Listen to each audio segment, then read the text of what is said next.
Olá, pessoal, boa noite, tudo bem com vocês? Bom, aqui é o professor Matheus, né? Eu estarei com vocês aí na palestra de hoje, do encontro de educação física online, né? Hoje, nosso terceiro dia aí de encontro online, é uma satisfação muito grande, né, para mim estar presente aqui nesse evento, né? Sou professor da casa, a grande maioria que eu estou vendo aqui, o rosto de vocês aqui na imagem do perfil, né? A grande maioria que eu conheço, né?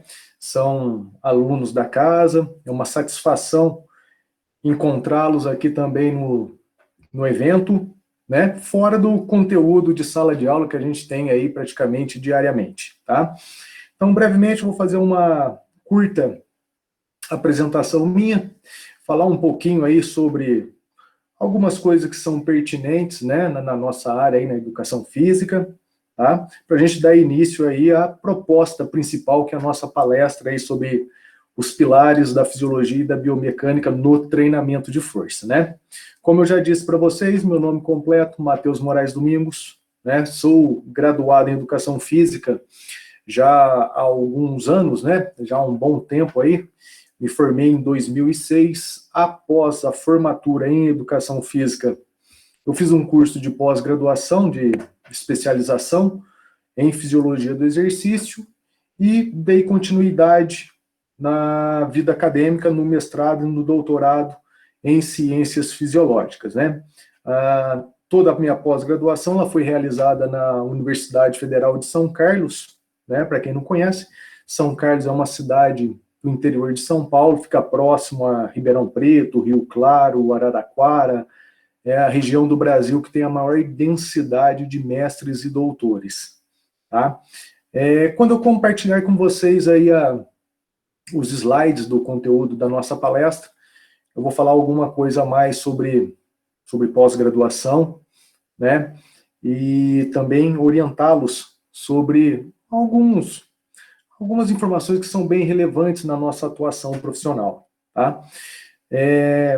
Eu sou professor da Unify já da graduação desde 2013, então já tem, exatamente completou 7 anos agora, né, em agosto, completou 7 anos que eu estou na FAI, e também sou o coordenador do curso de pós-graduação em Biomecânica e Fisiologia do Treinamento de Força, né? É um curso de pós-graduação lato sensu, tá?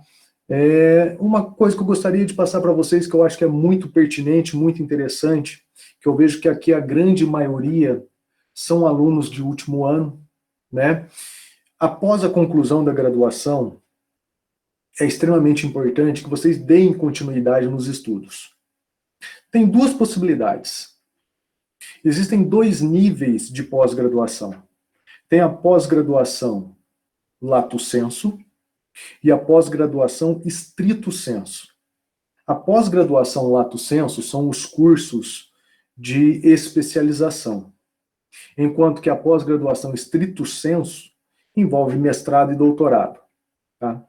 E existe uma diferença muito grande entre o conhecimento que é transmitido numa pós-graduação lato sensu para uma pós-graduação stricto sensu, mestrado e doutorado.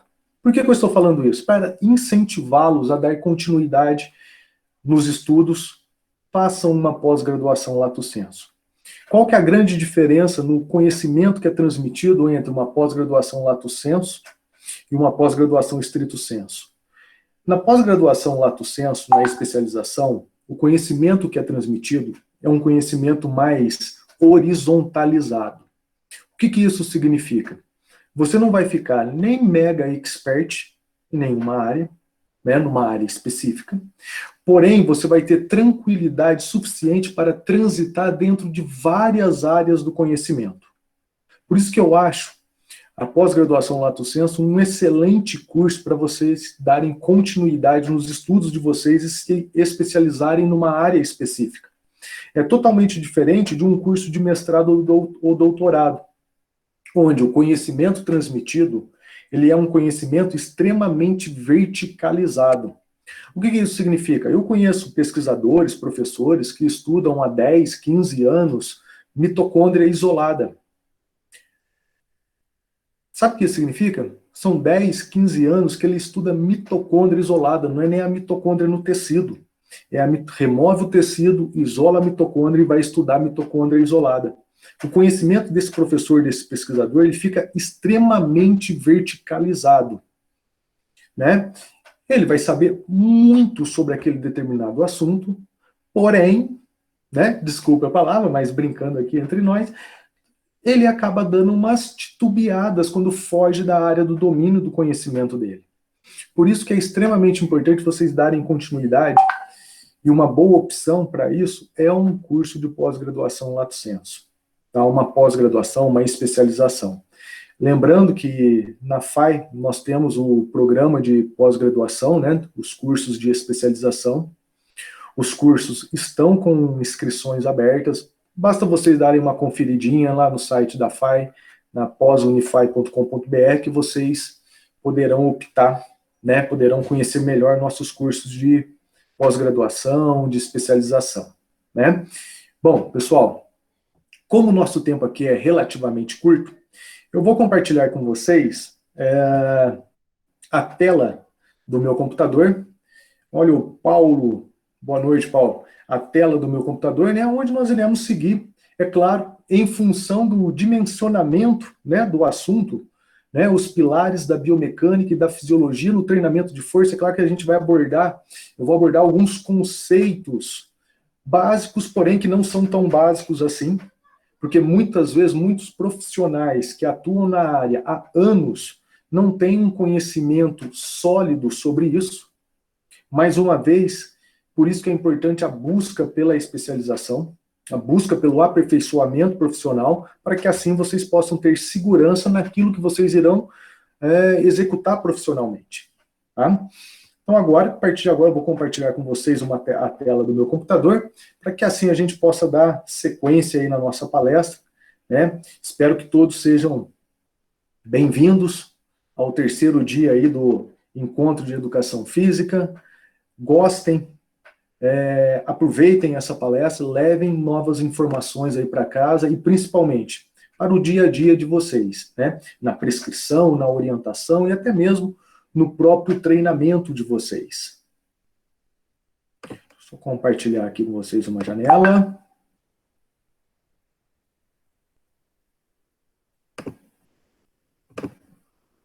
Compartilhando, acredito que todos estejam visualizando aí a tela do meu computador, né? Por gentileza, só me deem um feedbackzinho se estão visualizando a tela do meu computador. Só para ter certeza. Tá sim, Matheus, tá certo. Beleza. Vamos lá aqui. Deixa eu só ocultar. Apresentando aqui, ó. Apontador. Então é o nosso terceiro dia aí de encontro de educação física online. Aqui novamente o meu nome completo, e-mail de contato pessoal, né? Caso vocês tenham interesse para conhecer os cursos de especialização que eu mencionei no início aí, acesse o site aqui posunify.com.br e todos serão muito bem-vindos, né, nos nossos cursos aí, tá? Palestra de hoje: os pilares da fisiologia e da biomecânica no treinamento de força. Né? Aqui, contato de Facebook e Instagram, fiquem à vontade. Para quem não me tem nas redes sociais, será um prazer tê-los, né, em contato, assim aproxima as nossas relações, as trocas de informações ficam mais estreitadas, né? Bom, pessoal, quando eu propus essa palestra, né, de fisiologia e biomecânica no treinamento de força, os pilares da fisiologia e da biomecânica no treinamento de força, eu já sabia que era um tema extremamente amplo. É um tema extremamente amplo. Né? Não é à toa que nós organizamos um curso de especialização de 360 horas, unicamente voltada sobre esse tema. Aqui eu vou abordar conceitos que são considerados básicos, tá? Conceitos que são considerados básicos, mas muitas vezes não são aplicados ou não são bem compreendidos. E fazem toda a diferença aí na hora da elaboração, na hora da prescrição do treinamento, na hora da escolha do exercício, na hora de selecionar a composição da carga de treinamento, né? Porque a gente precisa ter esse embasamento. Tudo bem? De antemão, gostaria de apresentar uma coisa interessante para vocês. Quando a gente fala de exercício profissional, né, o que é o exercício profissional? É o ato de atuar, de exercer profissionalmente aquela profissão a qual você foi habilitado. Para um bom exercício profissional, você precisa de boas bases, você precisa de alguns pilares que irão dar sustentabilidade para esse exercício profissional. Você precisa, eu destaco 3 pilares. Primeiro, organização. Você precisa ter planejamento, você precisa ser organizado para conseguir ter um bom exercício profissional, independente da área na qual o indivíduo vai atuar. Mas na nossa área em questão, especificamente com quem trabalha com prescrição de exercício, é extremamente importante essa organização, esse planejamento. Segundo pilar, não adianta muito o indivíduo ter organização, ele ter planejamento, mas ele não quer fazer. Segundo pilar, ele tem que querer fazer, ele tem que querer atuar. Né? Muitos indivíduos são dotados de planejamento, são organizados, porém não têm aquela motivação que faz o indivíduo querer fazer. E o mais importante de tudo, que eu acho que é o que fundamenta e o que vai sustentar principalmente o exercício profissional, é o conhecimento. Tá?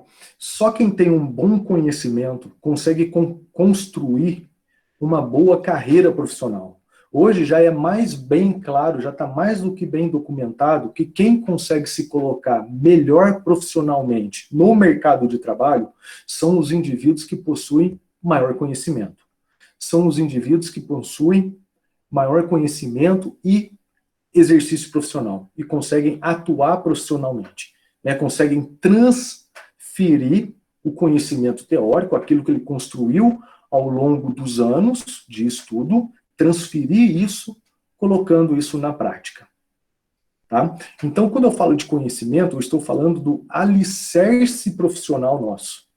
E o que é o alicerce? São os pilares que irão fundamentar o nosso exercício profissional. A nossa prescrição de exercício. Nós trabalhamos com intervenção. Nós trabalhamos com intervenção por meio do exercício físico. E para uma boa intervenção por meio do exercício físico, nós temos que ter o conhecimento básico. O conhecimento básico. Quais são os conhecimentos básicos da nossa profissão? Anatomia, fisiologia humana, fisiologia do exercício, cinesiologia, biomecânica, bioquímica, bioquímica do exercício.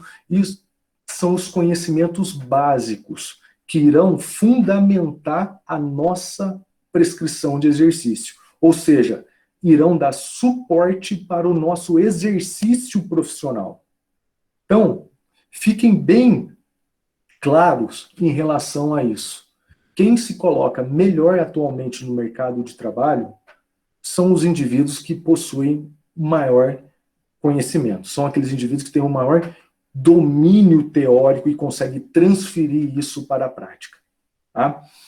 Bom, pessoal, e como a gente vai falar de conhecimento alicerce para o exercício profissional da nossa profissão, 2 temas extremamente pertinentes, né, para o treinamento de força: biomecânica e fisiologia.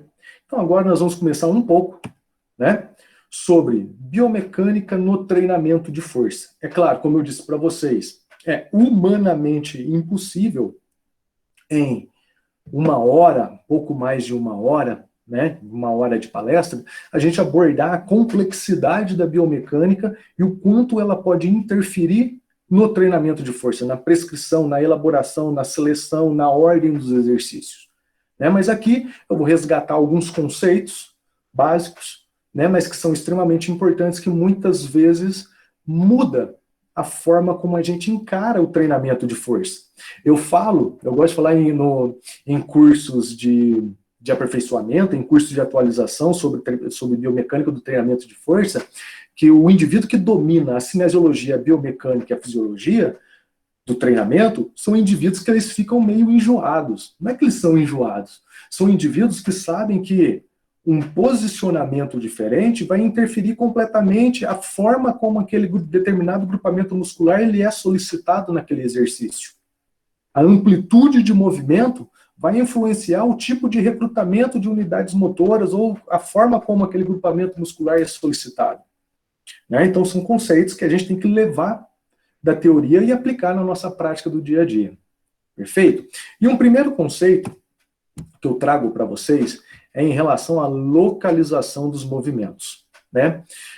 Os movimentos, todos eles, os movimentos humanos, né, os movimentos articulares, eles ocorrem através de planos imaginários e em eixos perpendiculares ao movimento. Ou seja, todos os movimentos articulares do nosso corpo, eles acontecem num plano imaginário, num plano de secção imaginário, que é perpendicular a um eixo de movimento. Né?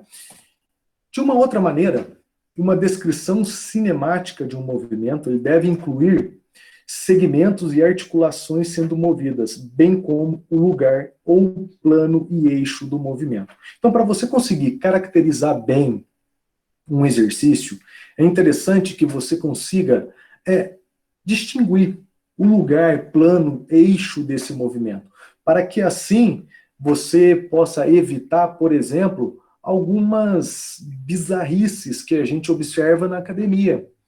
Como, por exemplo, o indivíduo realizar uma rotação lateral ou rotação externa de ombro, ou uma rotação medial ou rotação interna de ombro com um dumbbell, por exemplo. Né? Ele pega 2 dumbbells e faz esse movimento aqui. Tá? Não tem sentido nenhum a realização desse tipo de exercício. Para esse indivíduo que prescreveu esse tipo de exercício, provavelmente faltou uma fundamentação da biomecânica. Como vocês irão entender um pouquinho mais à frente aqui nessa nossa palestra, né? Que eu vou abordar alguns conceitos básicos aí da biomecânica. Tá?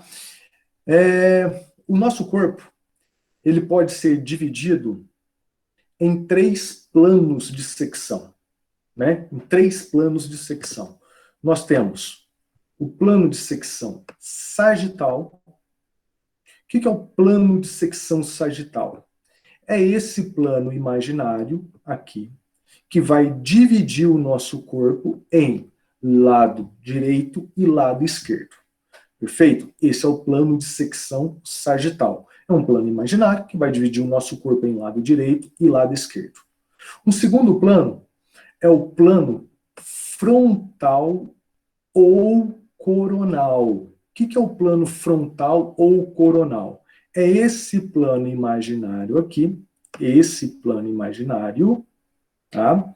Que vai dividir o nosso corpo em parte anterior e parte posterior.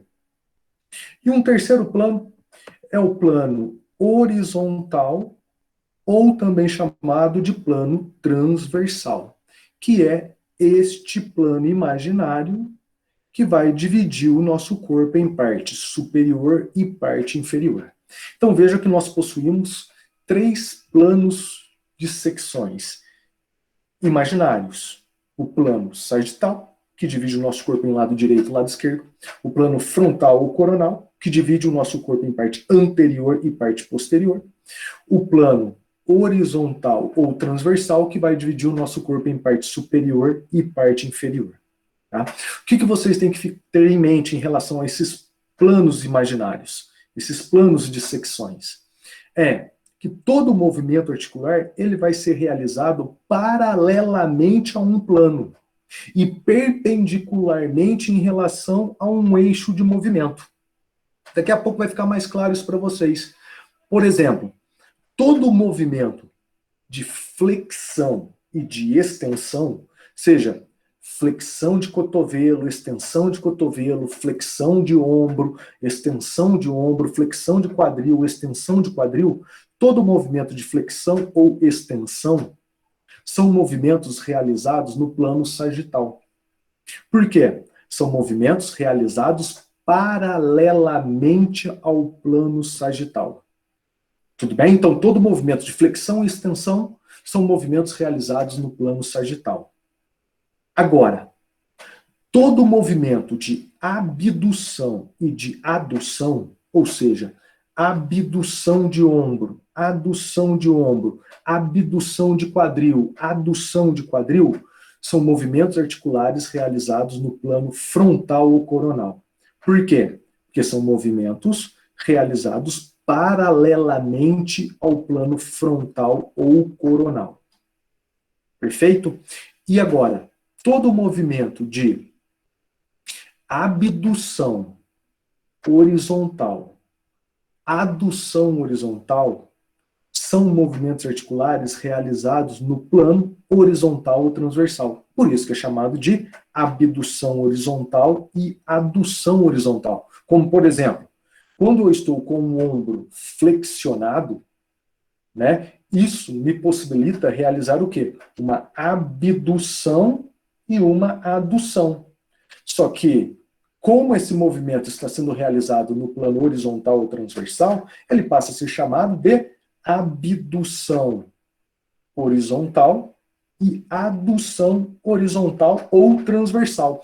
O que complica, às vezes, um pouco é que nós temos duas terminologias para a mesma coisa, frontal ou coronal, horizontal ou transversal, exemplo. No plano horizontal ou transversal, só para ficar mais claro, porque às vezes é o que gera mais dúvida, o movimento do supino reto, o movimento que nós realizamos no supino reto, na sua fase concêntrica, ou seja, quando eu empurro a barra, é um movimento o quê? É um movimento de adução no plano horizontal, ou adução transversal. Perfeito? Então, todos os movimentos de flexão e extensão são realizados no plano sagital. Todos os movimentos de abdução e adução são realizados no plano frontal ou coronal, e abdução horizontal e adução horizontal são realizados no plano horizontal. Então nós estamos o quê? Fazendo uma descrição cinemática de um movimento. Tá? E estamos localizando esse movimento. Tá? E uma outra coisa que a gente tem que levar em consideração é que todo movimento ele é realizado num eixo de rotação, num eixo de movimento. Tá? Então agora aqui nessa imagem nós iremos ver o quê? Planos e eixos dos movimentos. Movimentos que são realizados no plano sagital.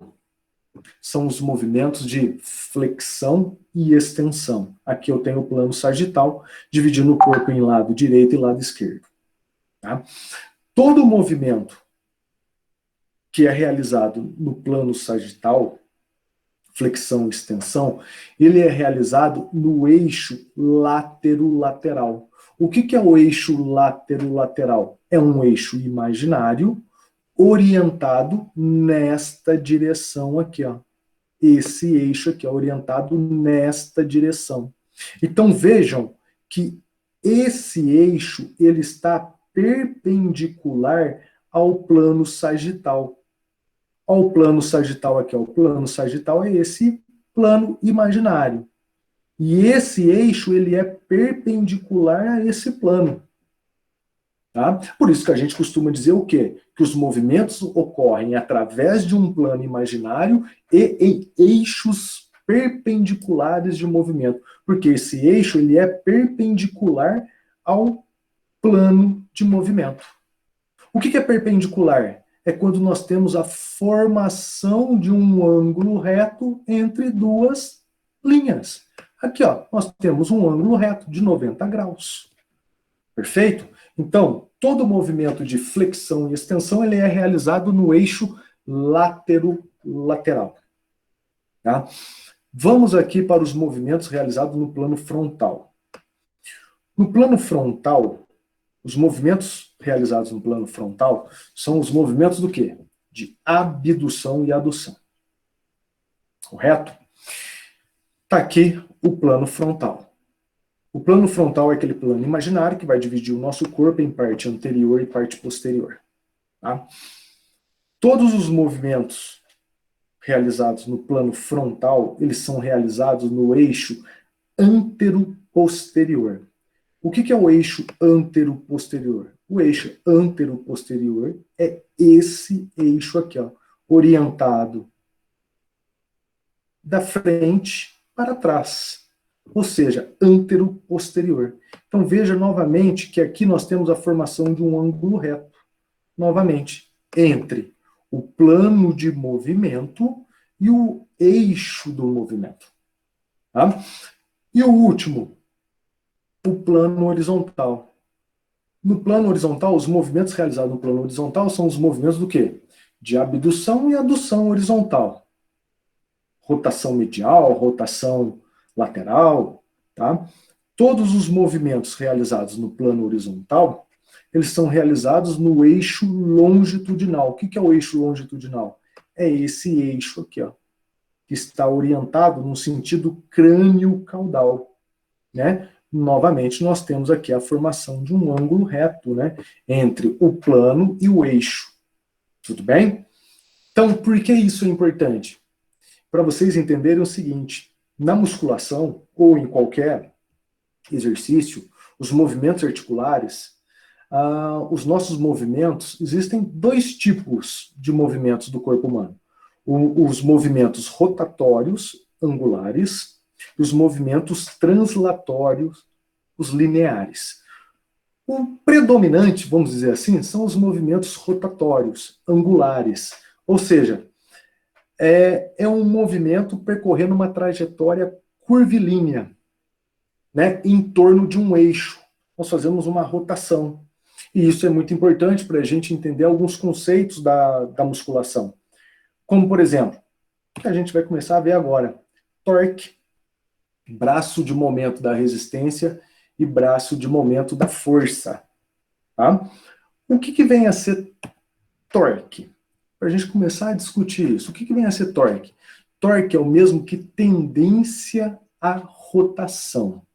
Então, torque é o mesmo que tendência à rotação. Eu quero que vocês prestem bem atenção nisso, porque entendeu isso, vocês já terão um diferencial muito grande.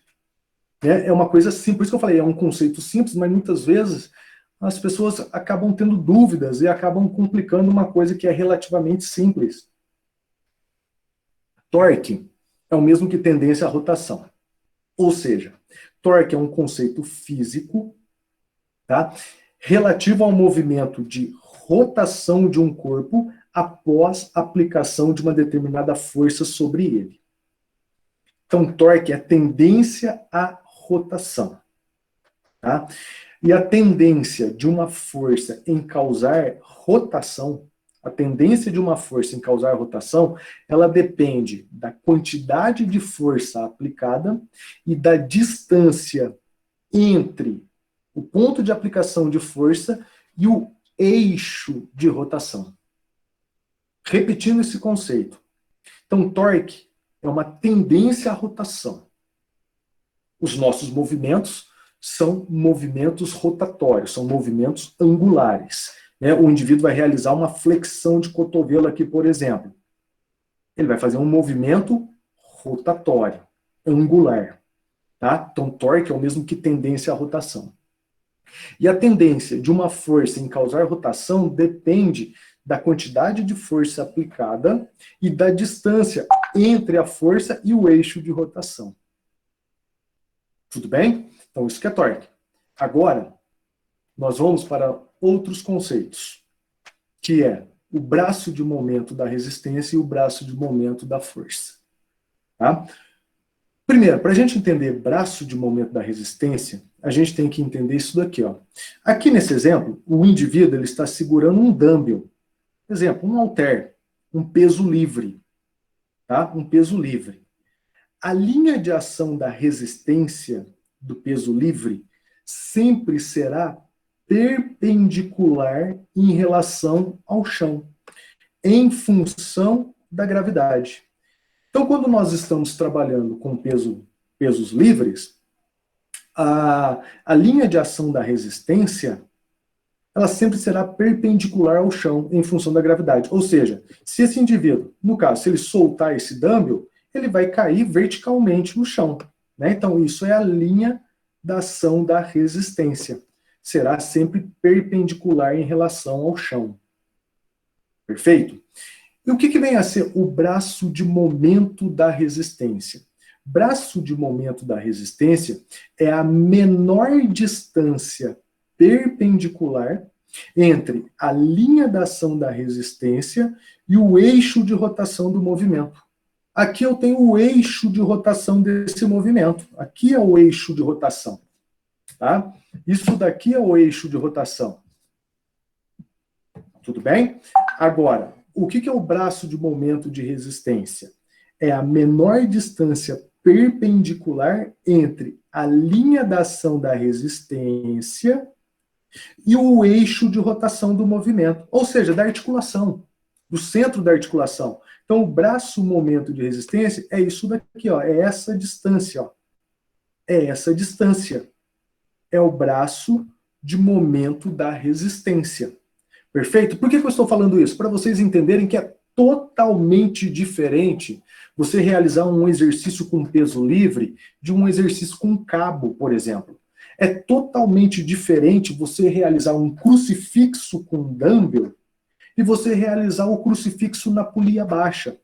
É totalmente diferente você realizar uma elevação lateral com um dumbbell, com um halter, e você realizar a elevação lateral na polia baixa, utilizando um cabo.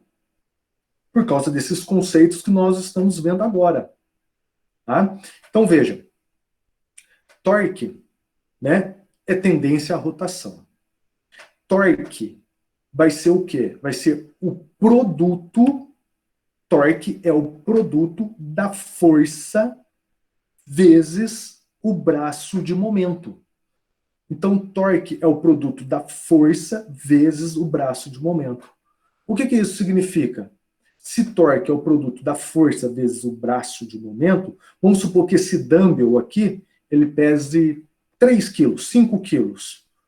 O torque resistivo que ele vai gerar na articulação, no sentido da extensão do cotovelo, será 3 quilos vezes essa distância aqui, que é o braço de momento da resistência. Vai aparecer um exemplo um pouquinho mais à frente. Tá? Então, torque é o produto da força vezes o braço de momento.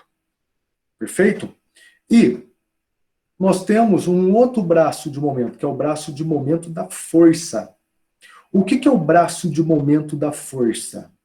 O braço de momento da força, como está destacado aqui, ó, isso daqui é o braço de momento da força. Ou seja, é a menor distância perpendicular entre a inserção do músculo e o eixo de rotação do movimento. Isso vai ser o braço de momento da força, que vai gerar o quê? O torque muscular. Tá? O torque muscular. Então, na verdade, o que nós temos é como se fosse uma briga de torques. Nós temos o torque resistivo, causando uma tendência à extensão do cotovelo. E nós temos o torque muscular, causando uma tendência à flexão do cotovelo. Então, nós temos uma guerra de torques. Nós temos o torque resistivo, que faz com que ocorra uma extensão de cotovelo. E nós temos o torque muscular gerado pelos flexores do cotovelo, causando uma flexão de cotovelo. Então nós teremos o quê? Uma guerra entre torques. Tá? Por isso que a gente fala tendência à rotação. Porque nós teremos o torque resistivo e o torque muscular. Perfeito? Então, torque é força vezes braço de momento. Ou braço de momento da resistência, ou braço de momento da força. Braço de momento da resistência, aí nós teremos o torque resistivo. Braço de momento da força, aí nós teremos o torque muscular. Tá? E uma unidade de medida de torque. Torque, ele é medido, ele é mensurado em quê? Ele é mensurado em quilogramas força-metro. 1 quilograma força-metro é igual a 9,8 newtons-metros. Tá? Para a gente entender melhor esse conceito, em um curso prático, né, aqui estou eu, num curso de aperfeiçoamento, um curso de atualização sobre biomecânica do treinamento de força, a gente fez uma brincadeira. Tá? O que nós fizemos? Inicialmente, eu peguei essa anilha e o voluntário segurou essa anilha na palma da sua mão. Tá? Na palma da sua mão. E aqui nós temos um braço-momento de resistência de 0,35 metros. Ou seja, de 35 centímetros. É a distância entre o eixo de rotação do movimento e o local onde foi aplicado a força resistiva, né, que estava causando resistência para a extensão do cotovelo. Tá? Num segundo momento, a gente aumentou esse braço momento de resistência para 1,30 m. Só que foi mantido a mesma anilha de 3 kg. Olha só o que nós tivemos. Na condição A, o torque é igual força vezes braço de momento. Ou seja, torque foi 3 kg, o torque resistivo, né? Foi 3 kg vezes 0,35. Ou seja, 1,05 kg força-metro, ou 10,29 Nm. Na condição B, os mesmos 3 kg geraram um torque resistivo de 3,9 kg força-metro, ou seja, de 38,22 newtons-metros, quase aí 3, 4 vezes mais torque resistivo. Então vejam, é o mesmo peso, foi o mesmo peso, porém gerando torques resistivos totalmente diferentes. Né? Então, por isso que muitas vezes o posicionamento no equipamento, a distância que você fica da polia, o seu posicionamento em relação ao equipamento faz muita diferença na produção de torque resistivo e de torque muscular. Tá? Agora, uma outra coisa que a gente tem que levar em consideração, né? Como eu falei para vocês, são coisas totalmente distintas, pesos livres, cabos e elásticos. Né? Pesos livres, toda vez que eu estiver trabalhando com pesos livres, a linha da ação da resistência sempre será perpendicular ao chão. Por quê? Se ele soltar o dumbbell daqui, ele vai cair verticalmente no chão. Então a linha da ação da resistência sempre será perpendicular ao chão. Né, em função da ação da gravidade. Se eu realizar perpendicular novamente, eu vou ter a formação de um ângulo de 90 graus. Perfeito? E braço momento da resistência. O que é? A menor distância perpendicular entre a linha da ação da resistência, que é esta linha, até o eixo de rotação do movimento. Aqui. Tudo bem? Isso é o braço momento de resistência. Ou seja, o torque resistivo que está sendo gerado na articulação do ombro vai ser o produto do peso desse dumbbell vezes essa distância. Perfeito? Agora, se o exercício é realizado com cabo, a linha da ação da resistência sempre irá acompanhar a projeção do cabo. Sempre será na direção do cabo. Por quê? Se esse indivíduo, se ele solta esse pegador, ele não vai cair verticalmente em direção ao chão. Ele vai seguir a linha da ação da resistência, ele vai seguir a projeção do cabo. Ele vai vir para cá. Ele vai vir nessa direção. Então, a linha da ação da resistência está aqui. Tudo bem? E, novamente, o braço momento de resistência é o quê?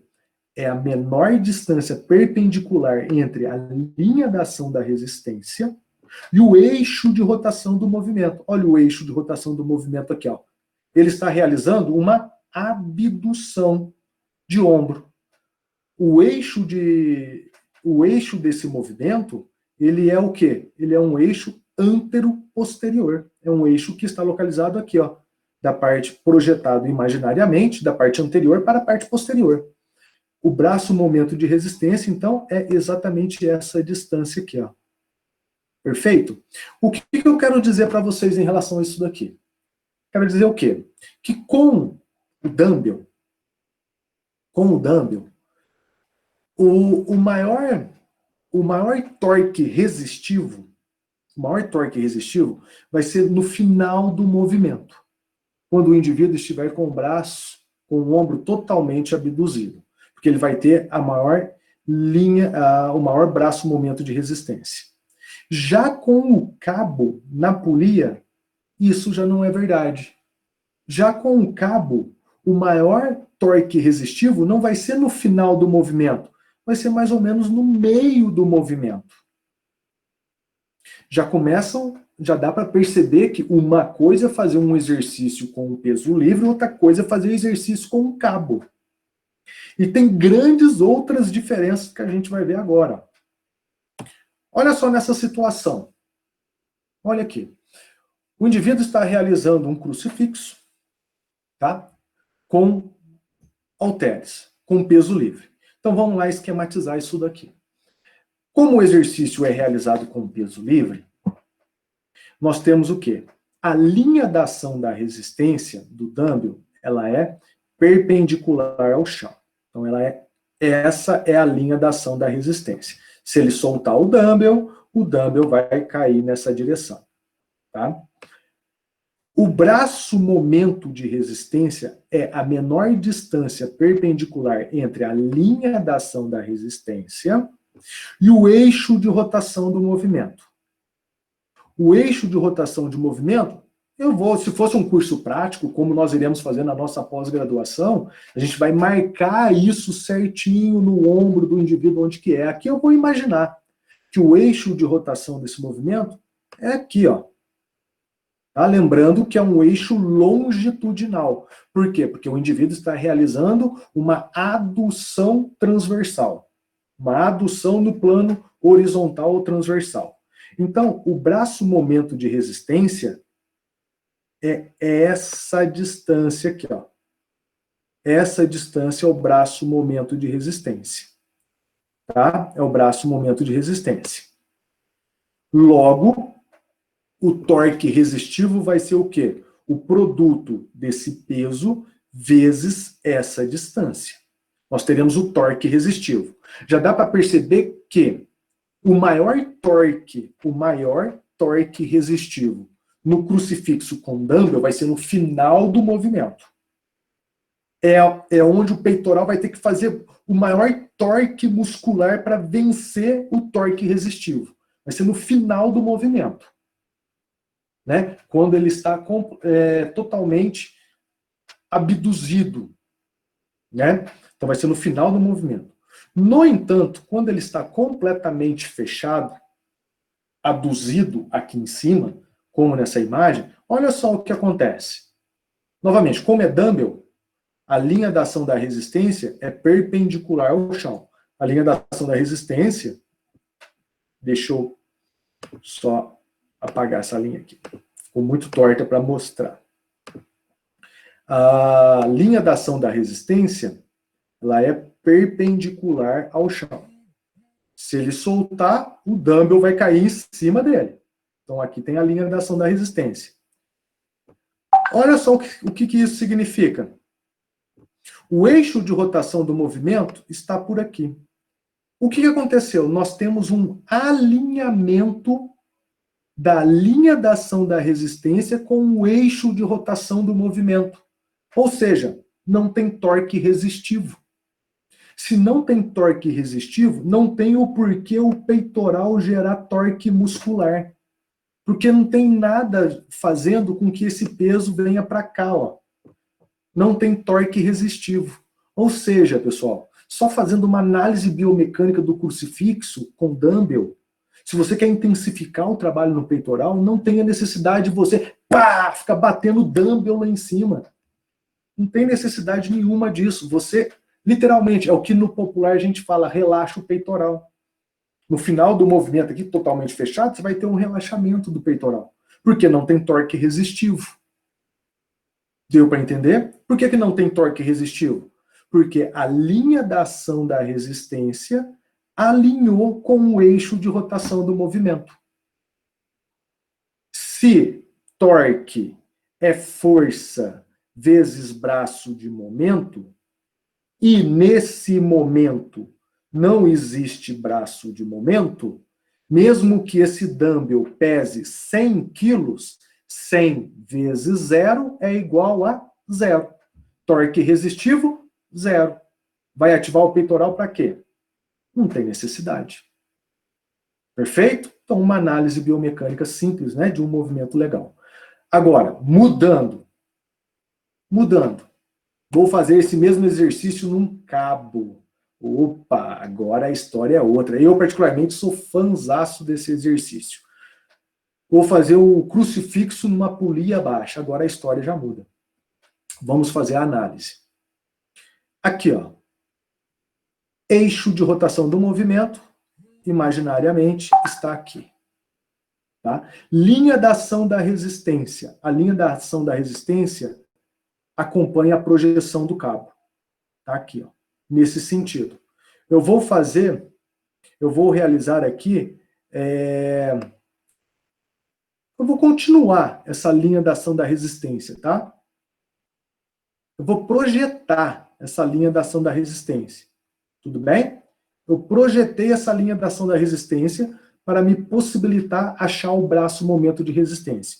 O braço momento de resistência, novamente, é uma linha perpendicular entre a linha de ação da resistência e o eixo de movimento. Vai ser algo mais ou menos aqui, ó. Isso daqui é o braço momento de resistência. Tudo bem? Esse é o braço momento de resistência. Logo, o torque resistivo vai ser a quantidade de placas vezes essa distância. Agora, vamos ver nessa situação aqui, ó, com ele totalmente em cima. O eixo de rotação do movimento, hipoteticamente, ele está localizado aqui, ó. Vamos fazer aqui o braço, linha da ação da resistência, é o cabo, né? Vamos fazer o braço momento de resistência. Vai ser essa distância aqui, ó. Essa distância. Então, perceba uma coisa. No dumbbell, o maior torque resistivo era no final do movimento, totalmente abduzido. E fechado não tem torque resistivo. Agora, no cabo, eu tenho torque resistivo no final do movimento e também tenho torque resistivo com os braços aproximados.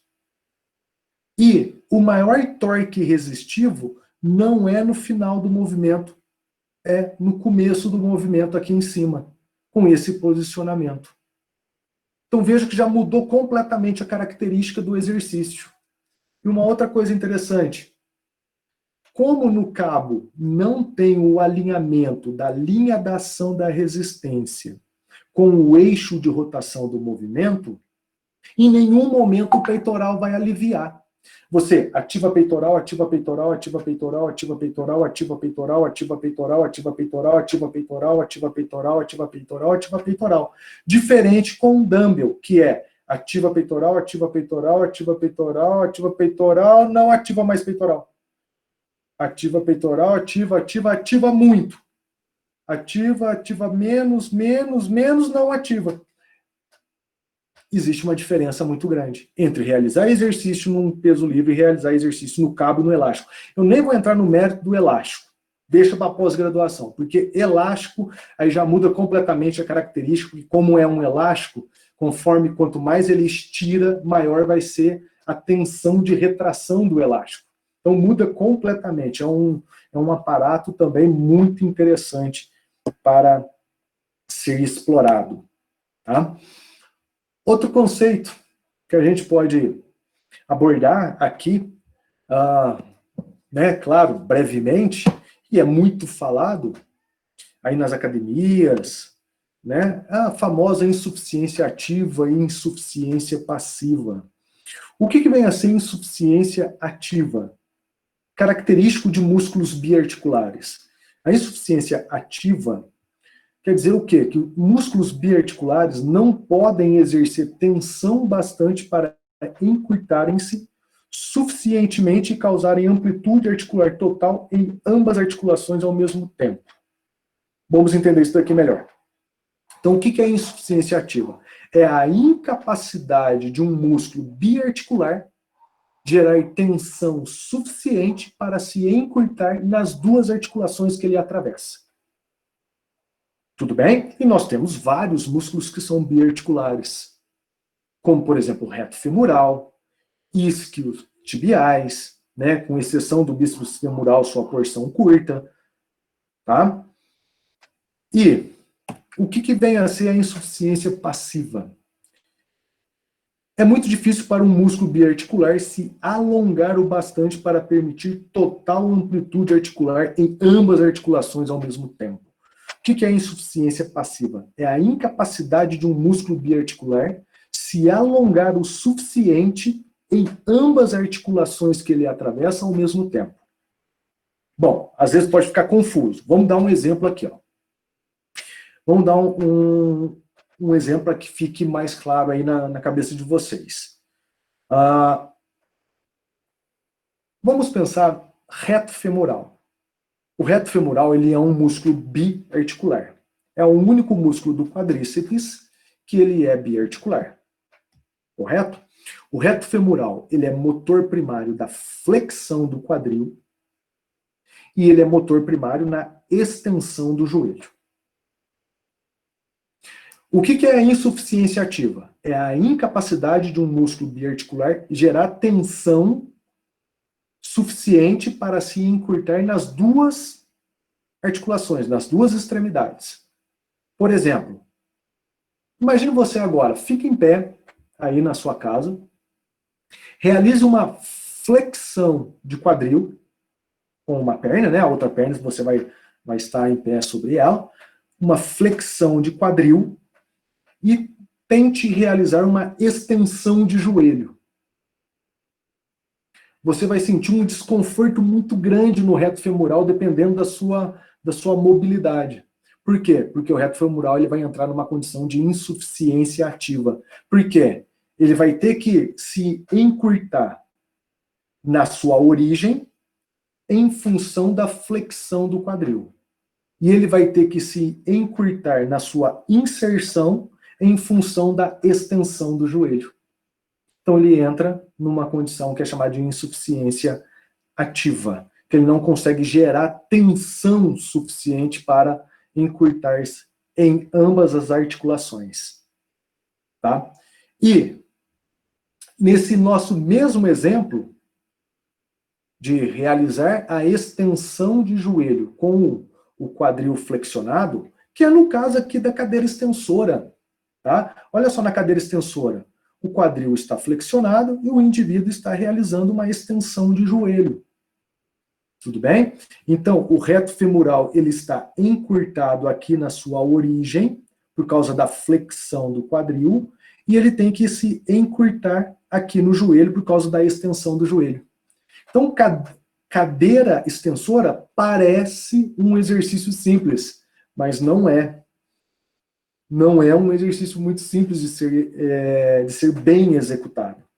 Tá? Por isso que tem toda uma tendência do indivíduo, quando ele está trabalhando com muito peso, ele começar a fazer alterações biomecânicas na execução do exercício para tentar compensar essa insuficiência. E mais, na cadeira extensora, além da insuficiência ativa do reto femoral, nós teremos a insuficiência passiva dos isquios tibiais. O que é insuficiência passiva? É a incapacidade de um músculo biarticular dele se alongar nas duas articulações ao mesmo tempo. Os isquios tibiais, o isquio tibial, ele é motor primário do quê? Ele é motor primário da extensão do quadril e da flexão de joelho. Ele é motor primário da extensão do quadril e da flexão de joelho. Veja só qual que é o posicionamento que o indivíduo está. Ele está com o quadril flexionado, ou seja, o isquiotibial tem que estar alongado aqui, no quadril. E ele realizou uma extensão de joelhos. O isquiotibial tem que estar alongado aqui na sua inserção.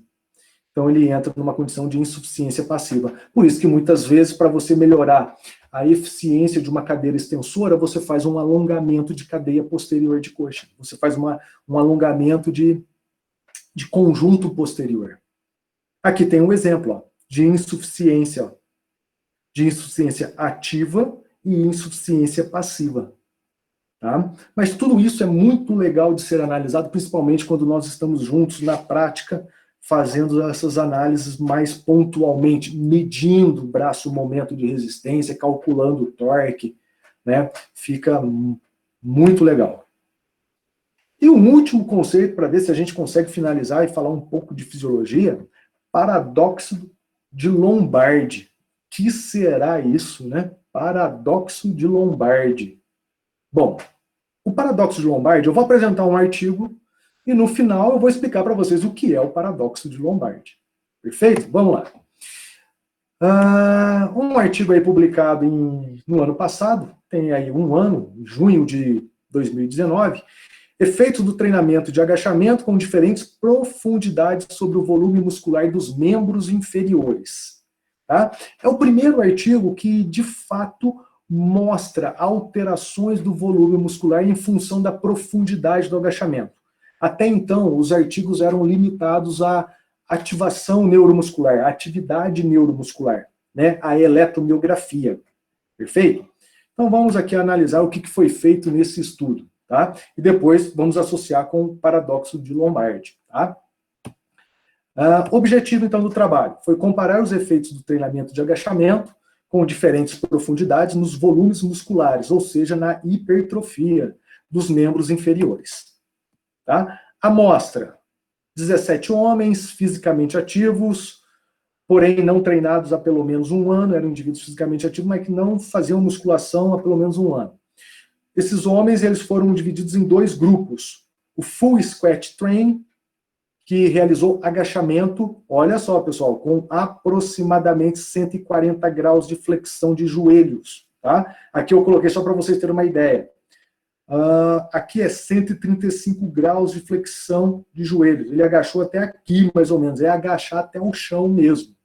Tá? Foi o agachamento completo.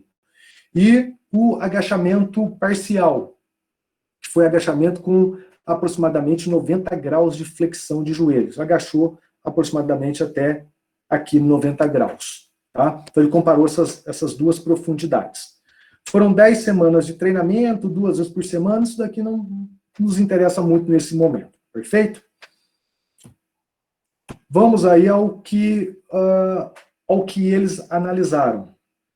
Eles analisaram os músculos investigados. Foram os extensores do joelho, reto femoral, vasto lateral, vasto intermédio, vasto medial, ou seja, o quadríceps na sua totalidade, isquiotibiais, bíceps femoral, cabeça curta, cabeça longa, semitendinoso e semimembranoso, adutores do quadril, magno, longo e curto, e glúteo máximo, por meio de ressonância magnética.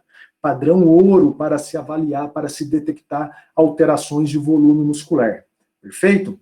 É o melhor exame clínico que pode ser feito para detecção de alterações de volumes musculares. Tá? Aqui só um cortezinho para vocês, um corte transversal para vocês terem uma ideia como que são as imagens. Reto femoral, vasto lateral, vasto intermédio, vasto medial, os adutores, bíceps femoral, tá? Então, são essas as imagens analisadas. Aqui, ó, o glúteo antes e o glúteo depois, né? Esse bifezinho aqui, tá? Vou passar alguns resultados para frente, para a gente chegar ao que mais nos interessa. Primeiro resultado, pessoal, primeiro resultado. Mudanças no volume muscular em porcentagem, de uma forma coletiva, nos extensores do joelho, tá? Dos extensores do joelho. Barra branca, agachamento completo.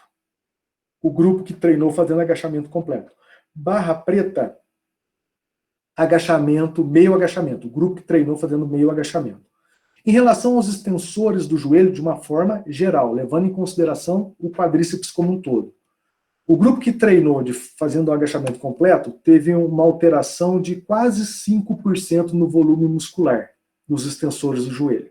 O grupo que fez o meio agachamento teve uma alteração de 4,6% no volume muscular. Ou seja, ambos hipertrofiaram. Esse daqui hipertrofiou de maneira um pouco mais significativa do que o grupo que fez o meio agachamento. Porém, isquios tibiais, nem agachar até o chão e nem o meio agachamento produziu hipertrofia de isquio tibial. Então, pessoal, aquela ideia que o agachamento é a solução do mundo, que vai hipertrofiar até a panturrilha, não é bem por aí, tá? Apesar que isso daqui é um trabalho, né? A gente não pode se limitar somente a uma evidência, mas é uma evidência bastante relevante, tá? Então vejam que não houve hipertrofia, mesmo o grupo que fez o treinamento com agachamento completo, e nem o grupo que fez o meio agachamento, tá? Adutores. Adutores. Grupo que agachou até o chão, agachamento completo, hipertrofia de 6,2%. Grupo que fez meio agachamento, hipertrofia de 2,7%. Ou seja, agachamento profundo produz uma maior hipertrofia dos adutores. Agora para o nosso querido glúteo máximo. Grupo que treinou agachamento completo, hipertrofia de 6,7%. Grupo que fez agachamento a 90 graus, hipertrofia de 2,2%. Ou seja, que o grupo que agachou completamente teve uma hipertrofia significativamente maior do que o grupo que realizou o meio agachamento. Isso significa o quê? Que o agachamento completo, o agachamento profundo, promove uma maior hipertrofia de adutores de glúteo máximo. Tá? Legal. Beleza? Isso aqui já era bastante documentado em estudos de eletromiografia, que verifica a atividade elétrica do músculo, né? Agora eles demonstram em relação à alteração do volume muscular. Agora vamos aqui ao famoso complexo de Lombardi, ao paradoxo de Lombardi. Lembra que eu mostrei para vocês os resultados em conjunto dos extensores do joelho? Reto femoral, vasto lateral, vasto intermédio, vasto medial. Aqui ele apresenta separadamente cada um deles, antes e depois. Aqui é a área em centímetros quadrados, antes e depois. Grupo que agachou até o chão, grupo que agachou 90 graus. Reto femoral, vamos lá. Reto femoral, antes e depois, 291, 290. Não hipertrofiou. Reto femoral, 286, 287, não hipertrofiou.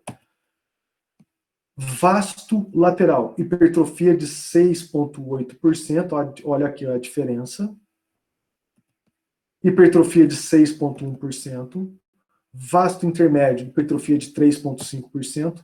Hipertrofia de 4,8%. Vasto medial, hipertrofia de 6,7%. E hipertrofia de 6,7%. Pergunta: por que somente o reto femoral não hipertrofiou? Dos extensores do joelho, por que o reto femoral não hipertrofiou? E dos isquios tibiais, ninguém hipertrofiou. Por que será que o reto femoral não hipertrofiou e bíceps femoral, semitendinoso, semimembranoso também não hipertrofiaram?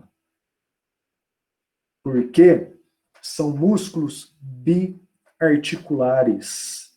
E o que acontece durante o agachamento entra no paradoxo de Lombardi. Vamos entender o que acontece, o que é o paradoxo de Lombardi. Reto femoral, bonitão aqui, ó. Reto femoral. Lembrando, o reto femoral, ele é flexor do quadril e extensor do joelho. Perfeito? Quando o indivíduo agacha, o que nós temos? Nós temos uma flexão de quadril com uma flexão de joelho. O que isso significa? Que o reto femoral ele se encurta na sua origem e ele se alonga na sua inserção. Quando o indivíduo realiza a fase concêntrica do movimento, ele faz o quê? Extensão de joelhos com extensão de quadril. O que acontece?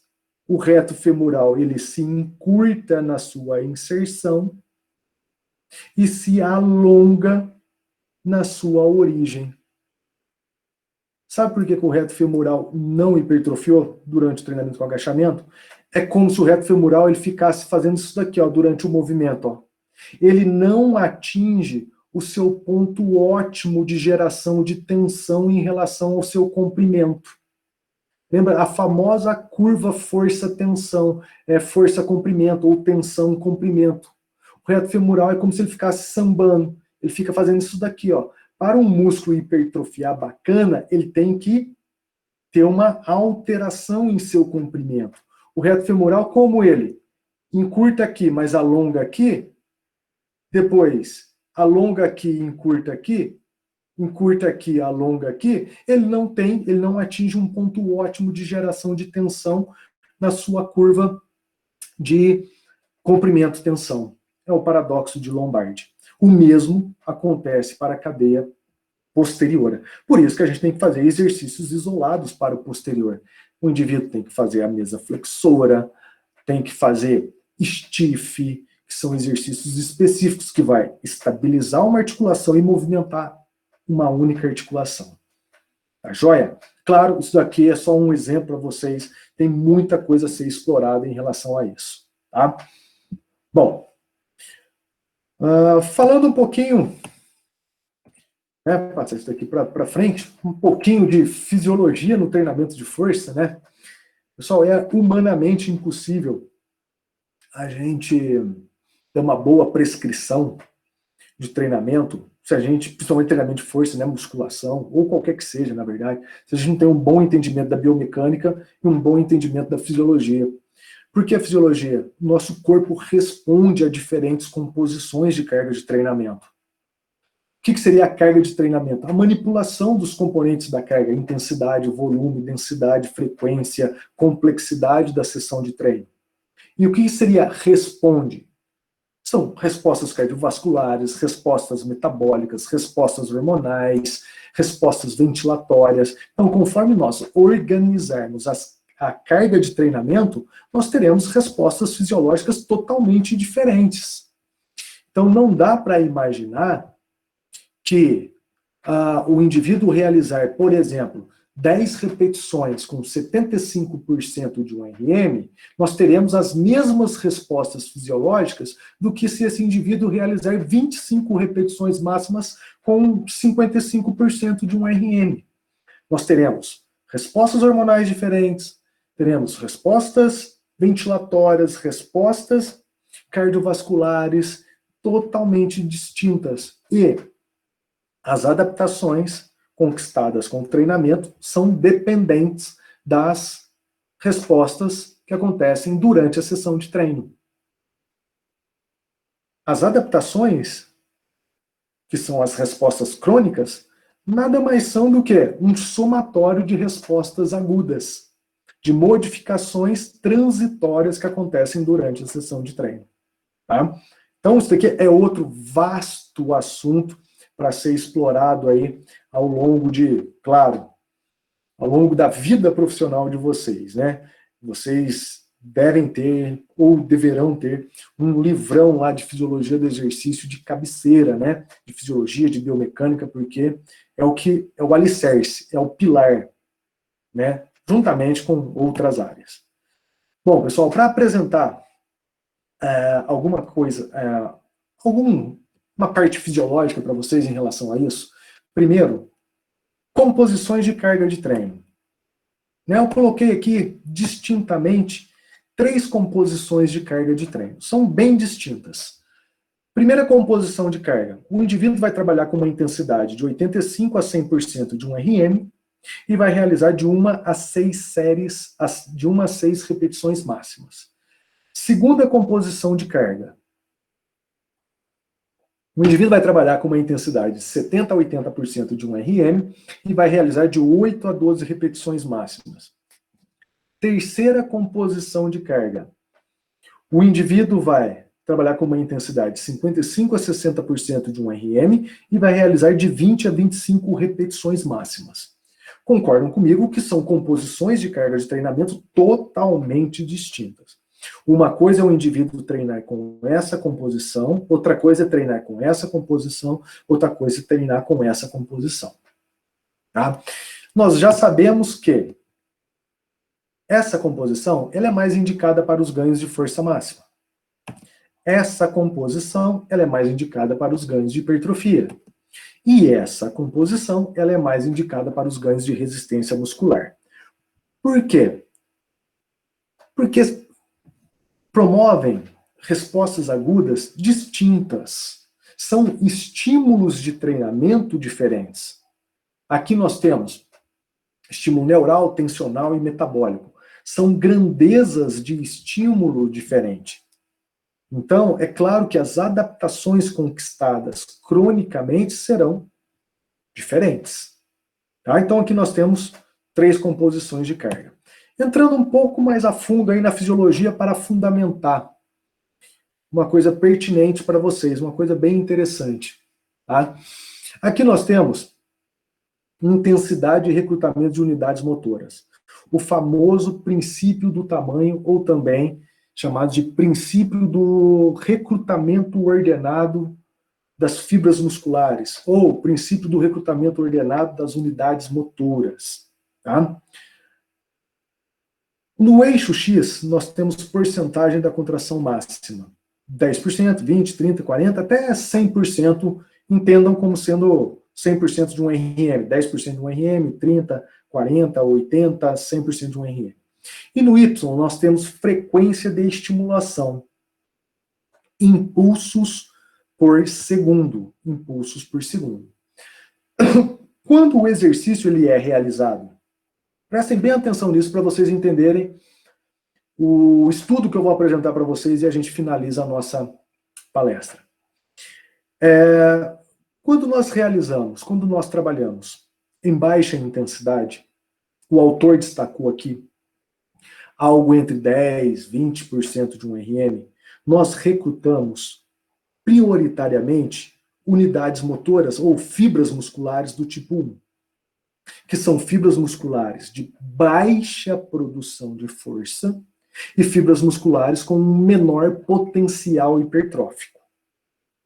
No entanto, conforme aumenta a necessidade de produção de força, aumentou de 10% para 20% para 30%, o que acontece? Essa unidade motora ela passa a ser mais recrutada pelo aumento da frequência de estimulação. Vejam que antes a frequência de estimulação era 10 impulsos por segundo. O que isso significa? Que o neurônio motor estava disparando 10 potenciais de ação por segundo.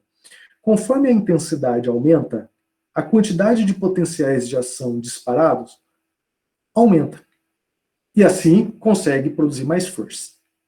Chega num determinado momento em que, em função do aumento da intensidade, 30%, 40%, 50% de um RM, passa a ser recrutado também unidades motoras do tipo 2A, que são unidades motoras, que são fibras musculares de alta produção de força e que apresentam um maior potencial hipertrófico. Conforme aumenta a necessidade de produção de força em função do aumento da intensidade, o que acontece com a unidade motora do tipo 2A? Aumenta a sua frequência de estimulação. Ou seja, o neurônio motor está disparando mais potenciais de ação. E assim o indivíduo consegue gerar mais força.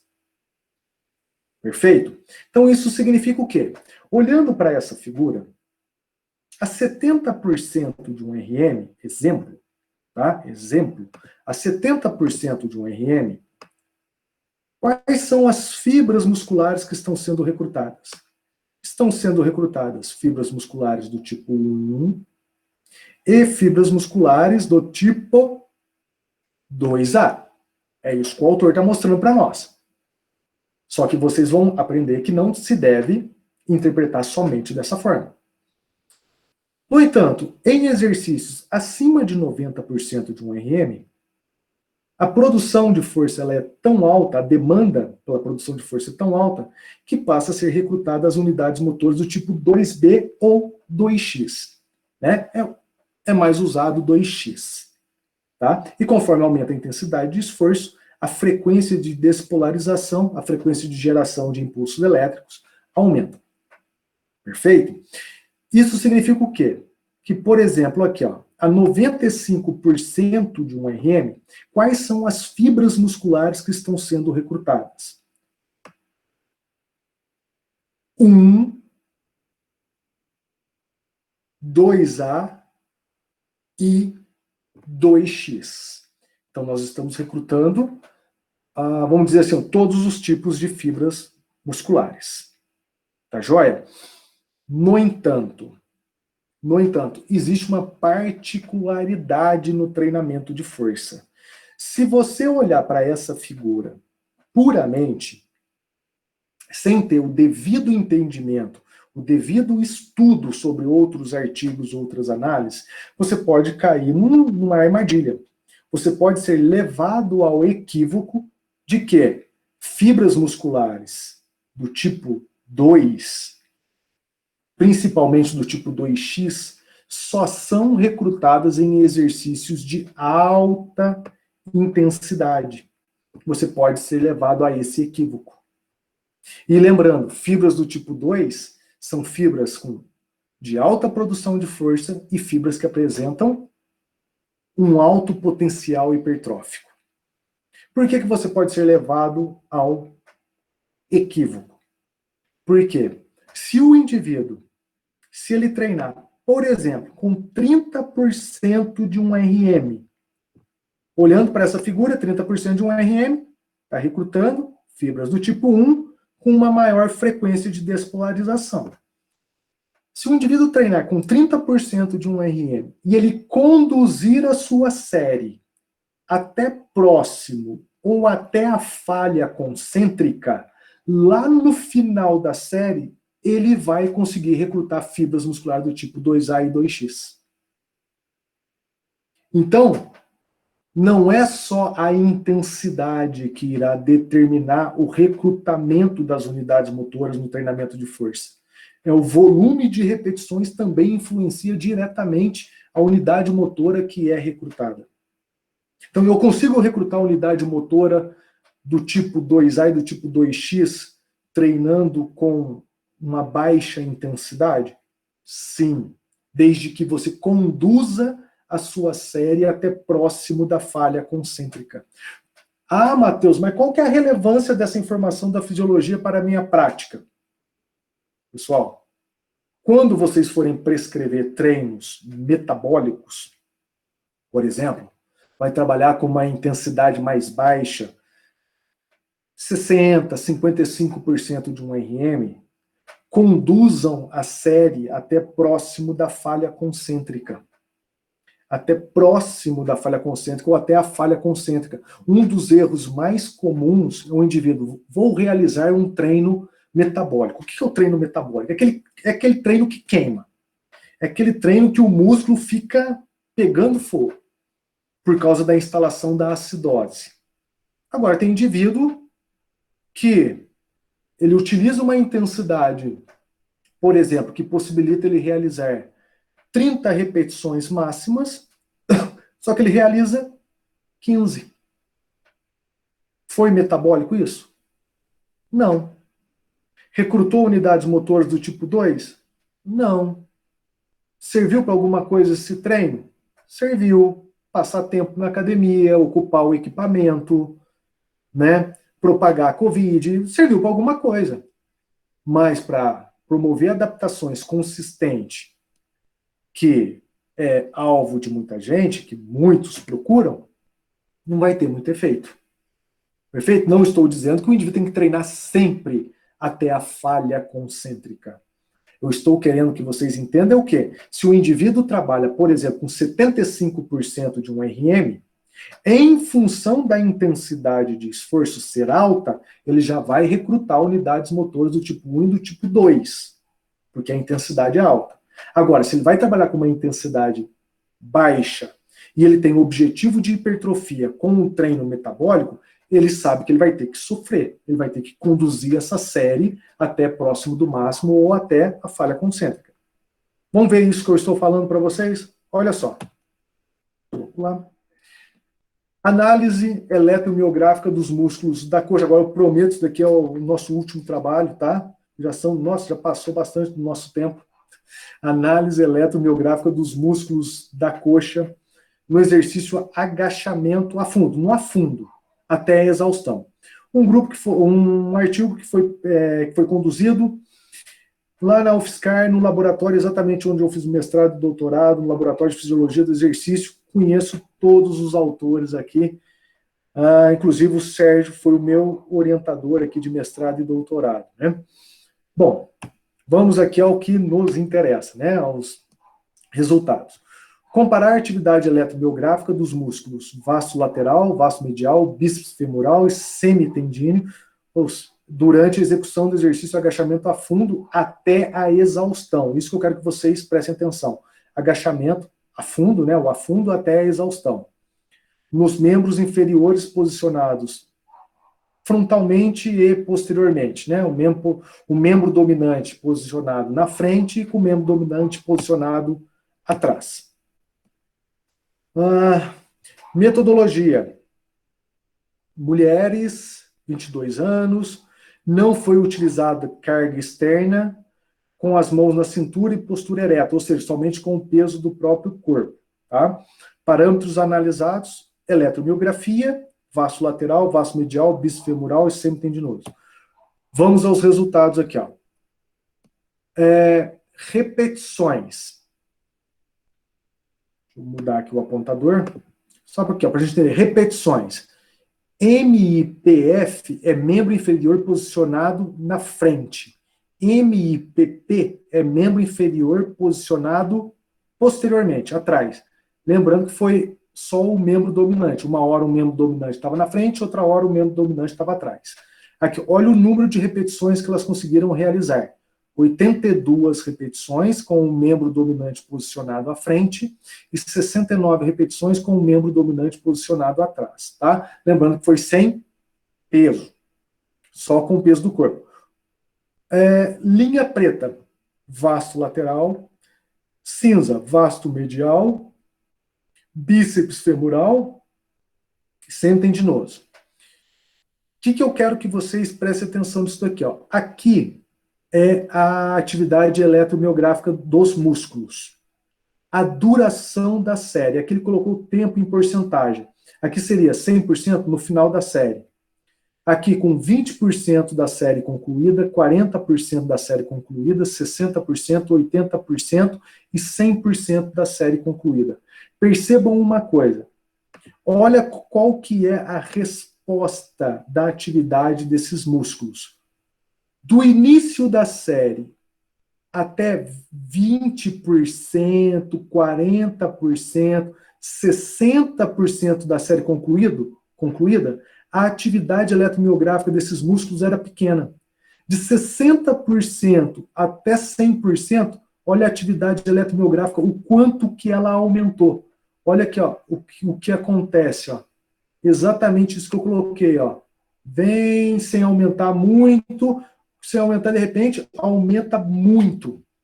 Isso significa o quê? Se aumentou a atividade eletromiográfica de 60% para o final da série, no final da série que ele teve a maior ativação desses músculos.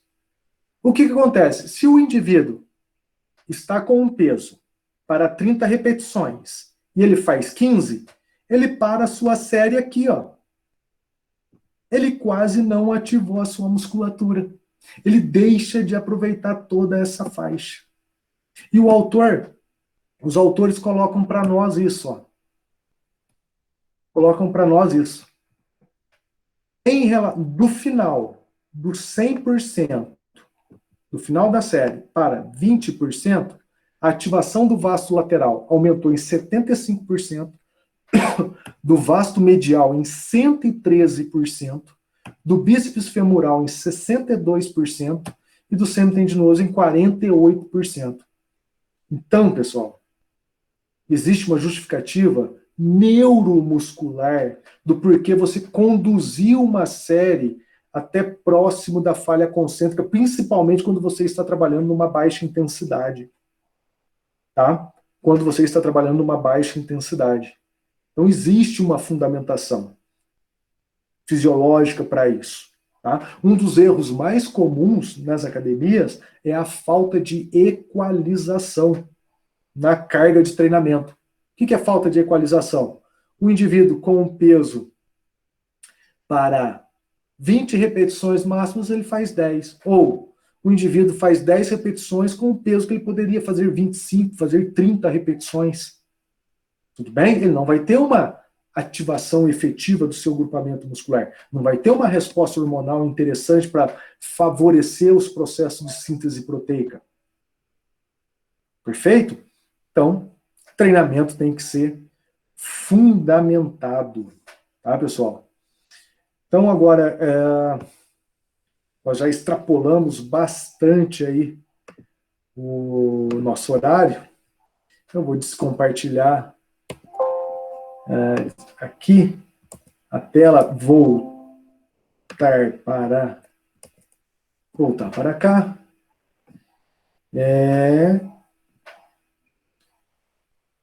Deixa eu ver aqui. Beleza. Pessoal, me visualizam aqui novamente? Tranquilo? Sim.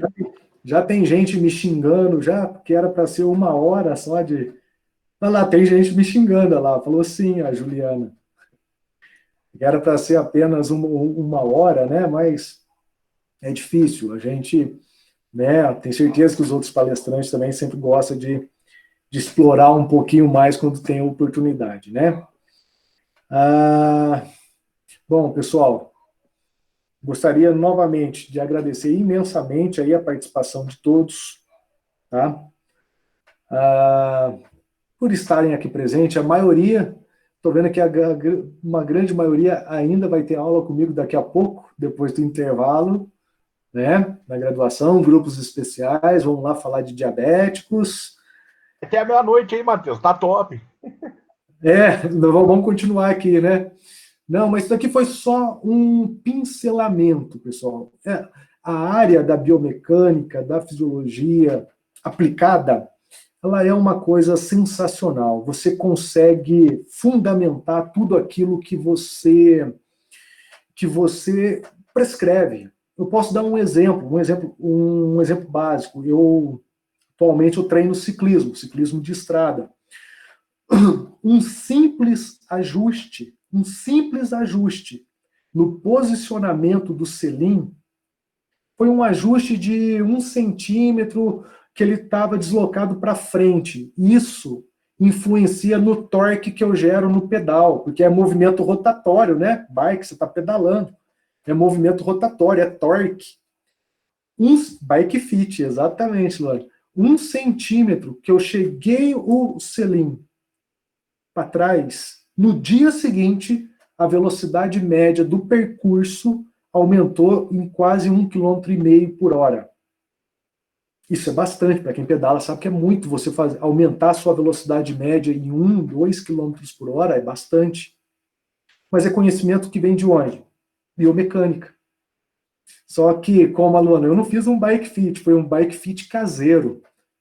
Foi um bike fit caseiro, mas já melhorou muito a eficiência mecânica ali, a aplicação de força, a geração de torque.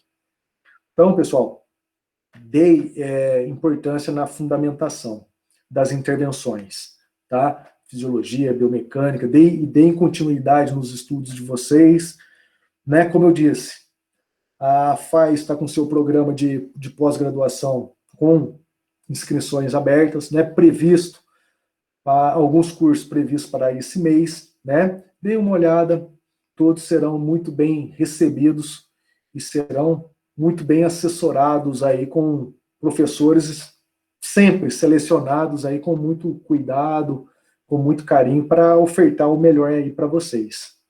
Tá joia? Pessoal, muito obrigado a todos.